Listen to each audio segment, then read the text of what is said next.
صحابی راغی د نبی علیه السلام نه تپوسو نبی علیه السلام ته وی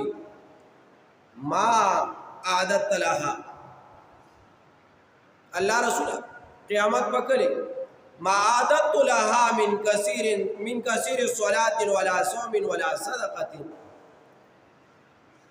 الله رسول قیامت پکړي نبی علیه السلام ته تپوسو ولې سړي کړی دي صدا سي عمل نشتا چې ته چې قیامت پکړي قیامت تدا چې په انتظار وینه د الله رسول دا سړي منځونه مم نه دي کړی او نه مې دا چې ته په پابندې دا کړی ولا صوم او دا سي روزي مم ګره نفلي چې ډېرې نه دي نیولې دا مونږ مطلب دا رې چې نفلي منځونه تهجد یادې کړي اځنه صحابي فرض مونږ نه دا نفلي منځونه یادې او ولا صوم ګره نفلي روزي یادې فرض روزي هغه نیوي هغه خړینا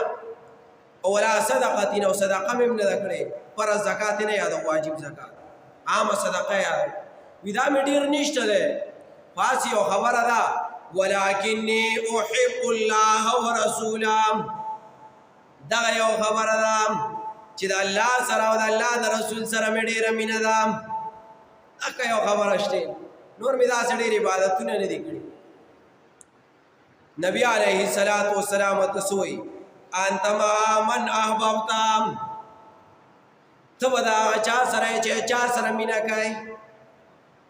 تب دا چا سره چې مینا زتا ته چې ستا په دې دنیا کې چا سره مینا ده الله باندې د قیامت په ورځ د حشر په میدان کې د هغه خلکو سره پاس الله باندې د قیامت په ورځ چې حشر میدان ولګي هم د دغه خلکو سره په پاسې چا سره چې دنیا کې مینا ده دا مینه دا جبی نه یادې دا مینه دا زړه یادې چا سره د زړه نه مینه دا هم د دغه خلکو سره بسکه د دې سره د قیامت ورځ پاسې وځان له په دنیا کې وتلا کچرته وای چې زری دا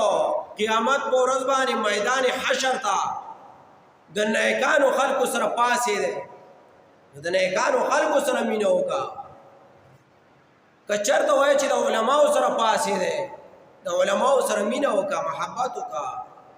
ځکه نبی علیه السلام سوی انت مع من احببت